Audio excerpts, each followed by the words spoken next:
Salut à toi, j'espère que tu vas bien et que le défi que je t'ai proposé hier se passe bien si tu le fais. Alors aujourd'hui j'avais envie de te raconter une petite histoire qui s'est passée hier. Alors je vais pas faire d'introduction etc. D'ailleurs n'hésite pas à me dire si ça te plaît plus quand je parle d'une trade plutôt qu'avec ma petite introduction etc. J'ai eu quelques commentaires par rapport à ça par email, donc ça m'intéresse vraiment de savoir, n'hésite pas à me le dire en commentaire. Alors de quoi est-ce que je vais te parler, pardon? C'est très simple. Hier, j'ai pris un Uber, en fait. Bon, ça m'arrive pas tous les jours, mais j'ai pris un Uber pour déménager quelques trucs, voilà, d'un appartement à un autre. Et alors, moi, c'est assez marrant, quand je prends un Uber, en général, ce qui arrive tous les, je sais pas, tous les 4 mois, j'aime bien poser des questions et leur demander simplement, bon, alors, est-ce que ça se passe bien niveau business et tout? Au final, ce sont des indépendants, donc, ce sont des indépendants comme toi et moi. Alors, j'ai appris qu'ils étaient plutôt en SASU qu'en auto-entrepreneur. Ils peuvent pas être auto-entrepreneurs parce qu'ils ont énormément de charges. Et du coup, ils ont intérêt à les déduire, tu vois, tout ce qui est essence, etc. En micro-entrepreneur, auto-entrepreneur, tu peux pas déduire tes charges, etc. Donc c'est pas arrangeant pour eux, c'est pas du tout arrangeant et du coup ils se mettent en SASU. Et alors, c'est assez marrant, enfin marrant je sais pas, mais en tout cas le chauffeur que j'ai eu hier, alors... On parlait simplement voilà, du mois d'août au début et tout, il me disait oui on compte pas beaucoup sur les touristes chez Uber, moi je dis Uber d'ailleurs, fais pas gaffe, je dis Uber, peu importe, dis-moi d'ailleurs comment tu le dis toi, c'est assez marrant, ça change tous mes amis le prononcent différemment quasiment, bref, et alors du coup il me dit ouais nous on compte pas simplement sur les touristes parce qu'ils préfèrent prendre le métro et marcher quoi, logique. Et à un moment du coup je lui demande bon... Et par rapport à la société Le Cab, est-ce qu'il y a une grosse concurrence? Comment ça se passe? Alors il faut savoir un truc, tu sais donc que Uber est rentré sur le marché et a un petit peu chopé la clientèle des taxis. Alors eux ils disent que ils n'ont pas pris la clientèle des taxis, c'est une nouvelle clientèle qui a été attirée par Uber qui ne prenait pas les taxis. Bon après j'imagine que c'est discutable, mais il y a une boîte actuellement, c'est un pote qui m'a dit ça il n'y a pas très longtemps, il m'a dit il y a une start-up ou une boîte qui s'appelle Le Cab, et ce qu'ils font c'est qu'ils cassent les prix. En gros pendant 5 mois, non pas 5 mois, enfin pendant un certain temps, ils te proposent 5 € la course, peu importe où tu vas dans Paris, hein. Tout ça je te parle de Paris. Ils proposent 5 € la course, ce qui est vraiment ridicule par rapport à des boîtes comme Uber, chauffeur privé, etc. Et du coup, donc mon pote prend régulièrement ça actuellement parce que, enfin voilà, c'est 5 balles, c'est vachement pratique quand tu sors de soirée, c'est quand même vachement bien.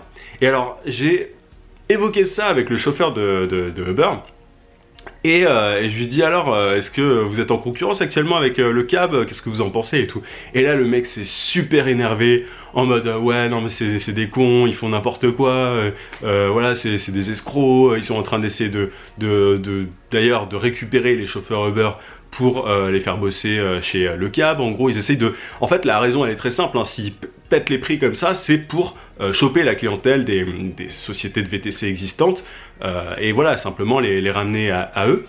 Et il me dit donc qu'ils lui ont proposé une prime aussi pour lâcher Uber. Alors lui il bossait pour Uber et chauffeur privé. Apparemment chauffeur privé est plus intéressant pour les chauffeurs au niveau de la commission, mais c'est aussi plus cher. Et alors du coup il me dit ouais non c'est n'importe quoi le cab et tout.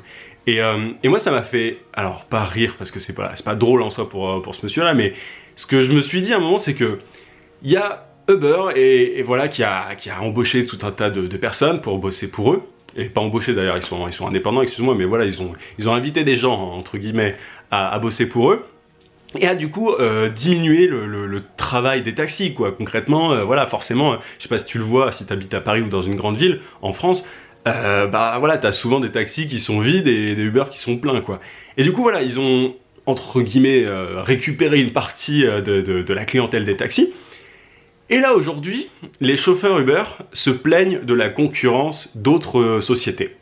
Uber en gros a pété les prix par rapport aux taxis. Les taxis c'était vachement cher, ça a toujours été abusif. Il y avait une espèce de, enfin il y avait un monopole il me semble, donc forcément voilà, quand Uber est arrivé ça a tout cassé, et les taxis n'étaient pas contents, ils le sont toujours pas d'ailleurs.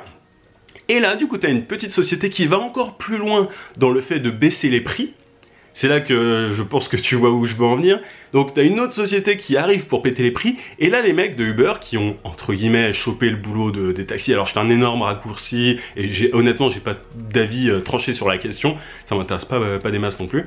Et donc voilà, t'as quand même une société qui pète les prix, et les chauffeurs Uber qui sont pas contents. Tout ça pour te dire que si tu commences à péter les prix, en tant que freelance, voilà, bon, eux ils sont pas freelance, c'est des indépendants quand même, mais bon, au final ça veut dire la même chose, hein, mais alors, concrètement, si tu pètes les prix toi aussi, n'espère pas derrière, enfin ne fais pas trop le malin, parce que derrière tu risques d'avoir des gens qui vont proposer encore plus bas. Si tu pètes les prix, je sais pas, en France par exemple, je sais pas, pour un logo tu proposes, allez, 20 balles, comme je l'ai vu d'ailleurs sur mon fil d'actualité Facebook là, hier je crois, enfin voilà, ça va toujours plus bas. Si tu proposes 20 balles, sois persuadé, sois sûr qu'il va y avoir quelqu'un qui va le proposer à 10 balles. À partir du moment où tu fais la course vers le prix le plus bas, t'es obligé d'accepter la concurrence. Enfin, c'est pas le meilleur moyen pour se démarquer. Alors je le dis régulièrement, là je voulais illustrer tout ça avec un truc ultra concret, tu vois, les chauffeurs de taxi, de VTC, bah ils sont en plein dedans. Et t'as notamment aussi les coursiers à vélo, c'est toujours une course vers les prix les plus bas. D'ailleurs t'as les mecs de Deliveroo qui, voilà, tu sais, qui pédalent comme des fous, qui sont en train de se plaindre de leurs conditions de travail, etc., ce qui est compréhensible. Mais ce que j'ai envie de te dire là, ça me fait chaud là, je suis désolé, il fait super chaud. Ce que je suis en train de te dire là, en fait, du coup, c'est que ne cherche pas à péter les prix, parce que tu auras toujours un mec qui va arriver en divisant ton prix par 2. Et donc ces chauffeurs Uber, ils sont pas contents souvent. Moi, voilà, quand je leur parle, ils sont pas souvent contents de la concurrence. Ils sont en train de dire ouais, c'est n'importe quoi et tout. Mais c'est eux les nouveaux taxis. Tu vois, les taxis qui se plaignaient de l'arrivée de Uber. Bah maintenant, c'est les mecs de Uber qui se plaignent d'autres des taxis. Et ce sera toujours comme ça. Il y aura toujours des gens qui prendront la place des autres. À partir du moment où c'est une différenciation au niveau du tarif, t'es sûr de te faire avoir, si je veux rester poli. Et d'autres sociétés comme chauffeur privé, je trouve que c'est une super image, moi, pour le freelancing, c'est vraiment, on est en plein dedans. Chauffeur privé, alors que je prends pas, hein, mais il paraît que, voilà, ils sont beaucoup plus...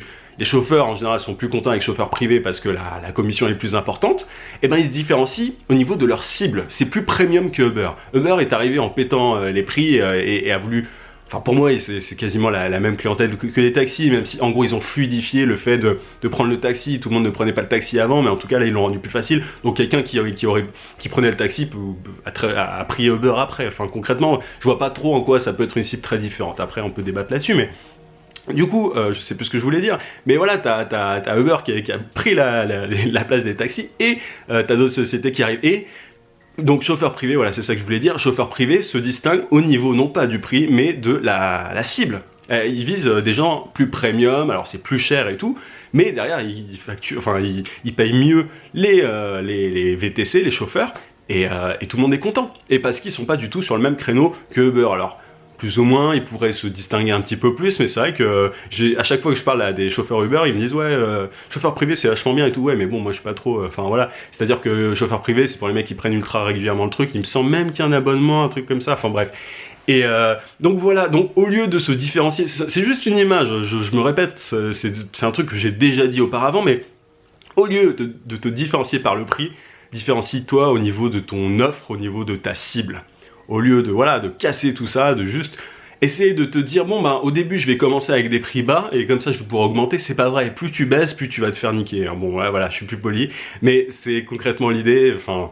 Il n'y a pas de secret quoi, c'est pas en commençant à 20 € que tu vas monter. Donc c'est en commençant à beaucoup plus, mais avec une cible différente de tes concurrents. Si tu as peur de la concurrence, c'est comme ça qu'il faut que tu fasses, et non pas en pétant les prix. Et voilà, les mecs de Uber et tout se plaignent, et voilà, bienvenue dans le système dans lequel on est aujourd'hui.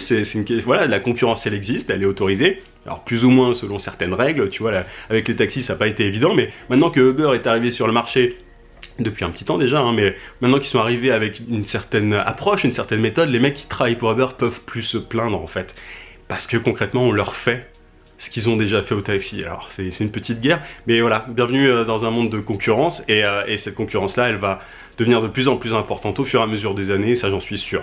Voilà, c'était juste une petite histoire pour te simplement appuyer ce que je te répète très régulièrement. J'espère que cette vidéo t'a plu, et n'hésite pas encore une fois à me dire si tu préfères que je parle d'une traite ou si voilà, la petite intro et tout ça... Tu kiffes quoi. Bref, voilà un peu ce que je voulais te dire. N'hésite pas à mettre un gros pouce bleu pour me soutenir et t'abonner à la chaîne si c'est pas déjà fait. Tu peux aussi cliquer sur la petite cloche juste à côté du bouton s'abonner. Comme ça tu recevras une notification à chacune de mes vidéos. Et tu peux télécharger aussi juste ici sur le i ma formation vidéo gratuite pour trouver des clients rapidement en freelance. C'est tout ce que j'avais à te dire. À demain, 18 h comme d'habitude. En attendant, n'oublie pas, vie sans limite. À plus.